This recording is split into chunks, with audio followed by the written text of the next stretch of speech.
ಆಕಾಶವಾಣಿ ವಾರ್ತೆಗಳು ಓದುತ್ತಿರುವವರು ಹರ್ಷಿತಾ ಟಿಎಲ್. ಮುಖ್ಯಾಂಶಗಳು: ಸಂಸತ್ತಿನ ಉಭಯ ಸದನಗಳು ಅಧಿವೇಶನ ಮುಕ್ತಾಯ, 2 ಸದನಗಳ ಅನಿರ್ದಿಷ್ಟಾವಧಿಗೆ ಮುಂದೂಡಿಕೆ. ಪ್ರಧಾನಿ Narendra Modi Jordan, Ethiopia, Oman ಭೇಟಿ ಅಂತ್ಯ, ಹಲವು ಒಪ್ಪಂದಗಳಿಗೆ ಸಹಿ. ಮದ್ರಾಸ್ ಹೈಕೋರ್ಟ್ ನ್ಯಾಯಾಧೀಶರ ವಿರುದ್ಧ ಮಹಾಭಿಯೋಗ ನಿರ್ಣಯ ಪರಿಶೀಲನೆಯಲ್ಲಿ ಲೋಕಸಭಾ ಅಧ್ಯಕ್ಷ ಓಂ ಬಿರ್ಲಾ. 19 ವರ್ಷದ ಒಳಗಿನ ಏಷ್ಯಾ ಕಪ್ ಟಿ20 ಕ್ರಿಕೆಟ್ ಸೆಮಿಫೈನಲ್ಸ್ನಲ್ಲಿ ಶ್ರೀಲಂಕಾ ವಿರುದ್ಧ ಭಾರತಕ್ಕೆ 8 ವಿಕೆಟ್ಗಳ ಜಯ. ವಾರ್ತೆಗಳ ವಿವರ. ಸಂಸತ್ತಿನ 2 ಸದನಗಳನ್ನು ಅನಿರ್ದಿಷ್ಟಾವಧಿಗೆ ಮುಂದೂಡಲಾಯಿತು. ಈ ತಿಂಗಳ 1ರಂದು ಪ್ರಾರಂಭವಾದ ಈ 19 ದಿನಗಳ ಚಳಿಗಾಲದ ಅಧಿವೇಶನ ಇಂದು ಮುಕ್ತಾಯಗೊಂಡಿತು. ತಮ್ಮ ಸಮಾರೋಪ ಭಾಷಣದಲ್ಲಿ ಲೋಕಸಭಾ ಸ್ಪೀಕರ್ ಓಂ ಬಿರ್ಲಾ ಅವರು ಸದನದ ಉತ್ಪಾದಕತೆ ಸುಮಾರು 111ರಷ್ಟಿದೆ. ಒಟ್ಟು ಸದನದ 15 ಕಲಾಪಗಳು ನಡೆದಿವೆ. ಸದನದ ಸುಗಮ ನಡವಳಿಕೆಗೆ ಸಹಕರಿಸಿದ್ದಕ್ಕಾಗಿ ಅವರು ಎಲ್ಲ ಸದಸ್ಯರಿಗೆ ಧನ್ಯವಾದಗಳನ್ನು ಅರ್ಪಿಸಿದರು. ತಮ್ಮ ಸಮಾರೋಪ ಭಾಷಣದಲ್ಲಿ ರಾಜ್ಯಸಭೆಯ ಅಧ್ಯಕ್ಷ ಸಿಪಿ ರಾಧಾಕೃಷ್ಣನ್ ಅವರು ಸದನವು ಸುಮಾರು 92 ಗಂಟೆಗಳ ಕಾಲ ಕಾರ್ಯನಿರ್ವಹಿಸಿತು ಮತ್ತು 121ರಷ್ಟು ಉತ್ಪಾದಕತೆಯನ್ನು ದಾಖಲಿಸಿದೆ ಎಂದು ಹೇಳಿದರು.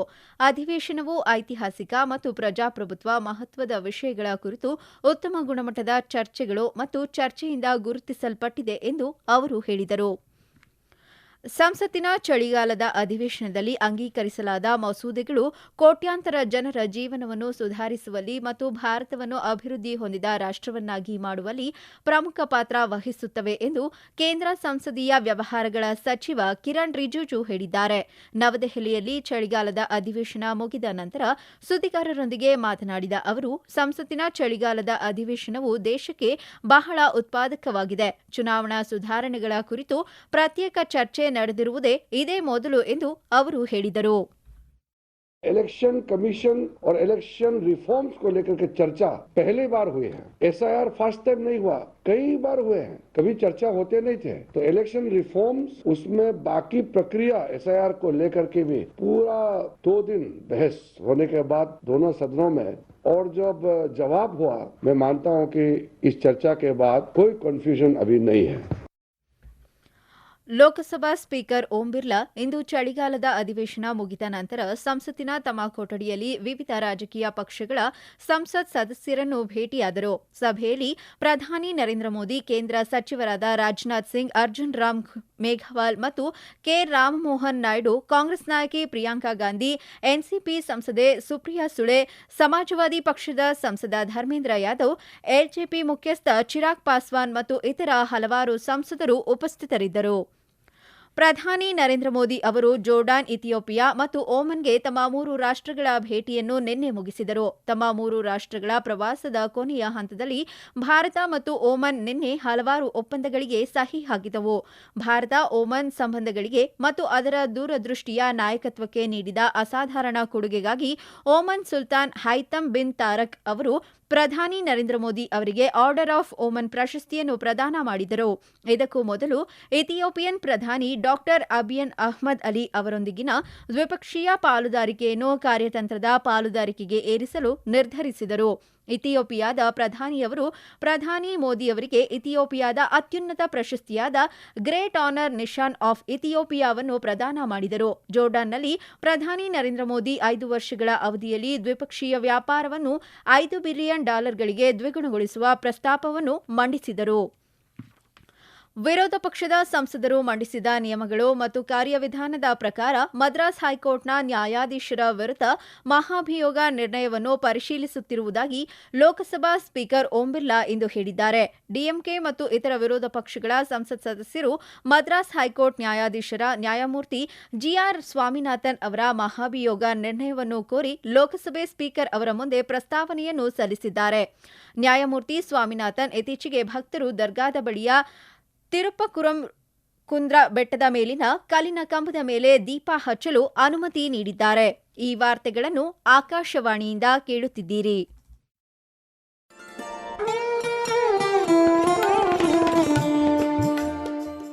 ಆಕಾಶವಾಣಿ ಸುದ್ದಿ ವಿಭಾಗದಿಂದ ಪ್ರದೇಶ ಸಮಾಚಾರವನ್ನು ಪ್ರತಿದಿನ ಬೆಳಿಗ್ಗೆ 7:05, ಮಧ್ಯಾಹ್ನ 12 ಮತ್ತು 2:30 ಹಾಗೂ ಸಂಜೆ 6:40ಕ್ಕೆ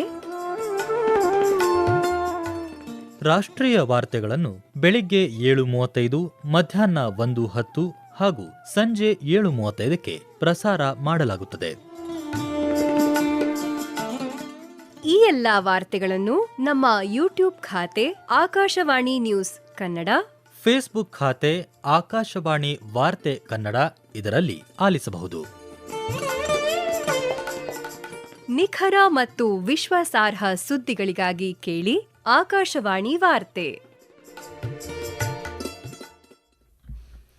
ಪ್ರಧಾನಿ ನರೇಂದ್ರ ಮೋದಿ ನಾಳೆ ಪಶ್ಚಿಮ ಬಂಗಾಳಕ್ಕೆ ಭೇಟಿ ನೀಡಲಿದ್ದಾರೆ. ತಮ್ಮ ಭೇಟಿಯ ಸಮಯದಲ್ಲಿ ಅವರು ನಾಡಿಯಾ ಜಿಲ್ಲೆಯ ರಾಣಾಘಾಟ್ನಲ್ಲಿ ಸುಮಾರು 3,200 ಕೋಟಿ ರೂಪಾಯಿ ಮೌಲ್ಯದ 2 ರಾಷ್ಟ್ರೀಯ ಹೆದ್ದಾರಿ ಯೋಜನೆಗಳನ್ನು ಉದ್ಘಾಟಿಸಿ ಶಿಲಾನ್ಯಾಸ ಮಾಡಲಿದ್ದಾರೆ. ಈ ಯೋಜನೆಗಳು ಕೋಲ್ಕತ್ತಾ ಮತ್ತು ಸಿಲಿಗುರಿ ನಡುವಿನ ಪ್ರಮುಖ ಸಂಪರ್ಕ ಕೊಂಡಿಯಾಗಿ ಕಾರ್ಯನಿರ್ವಹಿಸುತ್ತಿವೆ. ಬಳಿಕ ಅವರು 2 ದಿನಗಳ ಅಸ್ಸಾಂ ಭೇಟಿಯನ್ನು ಕೈಗೊಳ್ಳಲಿದ್ದಾರೆ.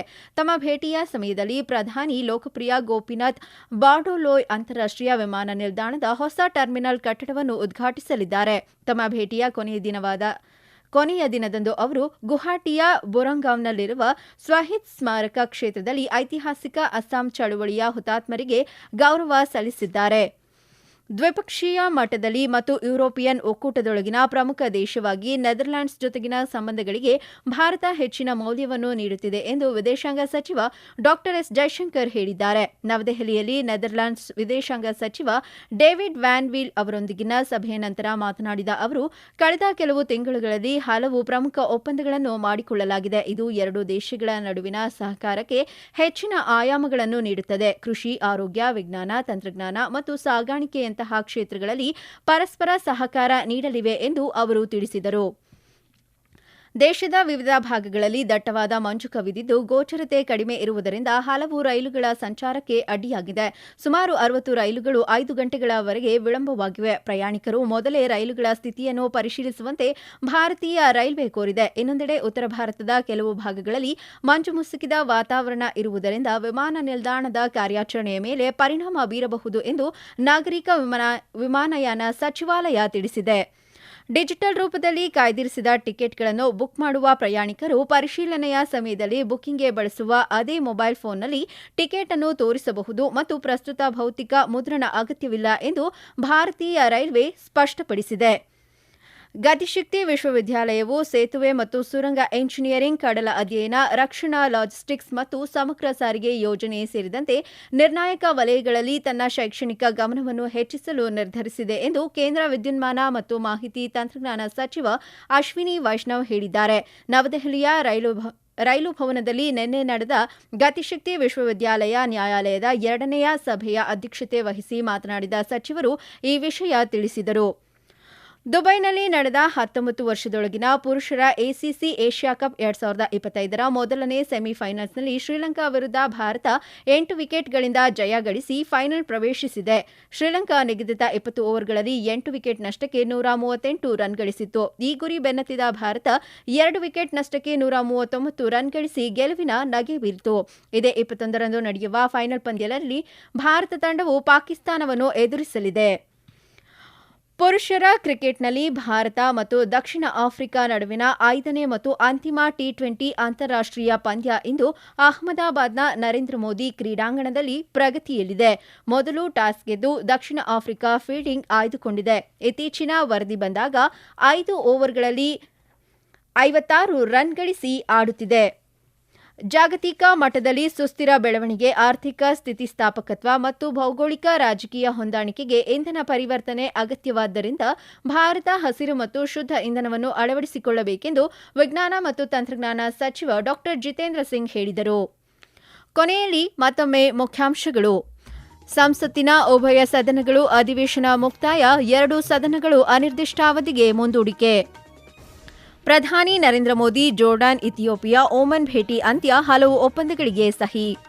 ಮದ್ರಾಸ್ ಹೈಕೋರ್ಟ್ ನ್ಯಾಯಾಧೀಶರ ವಿರುದ್ಧ ಮಹಾಭಿಯೋಗ ನಿರ್ಣಯ ಪರಿಶೀಲನೆಯಲ್ಲಿ ಲೋಕಸಭಾ ಅಧ್ಯಕ್ಷ ಓಂ ಬಿರ್ಲಾ. 19 ವರ್ಷದೊಳಗಿನ ಏಷ್ಯಾ ಕಪ್ ಟಿ20 ಕ್ರಿಕೆಟ್ ಸೆಮಿಫೈನಲ್ಸ್ನಲ್ಲಿ ಶ್ರೀಲಂಕಾ ವಿರುದ್ಧ ಭಾರತಕ್ಕೆ 8 ವಿಕೆಟ್ಗಳ ಜಯ. ಇಲ್ಲಿಗೆ ವಾರ್ತಾ ಪ್ರಸಾರ ಮುಕ್ತಾಯವಾಯಿತು. ನಮ್ಮ ಮುಂದಿನ ವಾರ್ತಾ ಪ್ರಸಾರ ನಾಳೆ ಬೆಳಗ್ಗೆ 7:05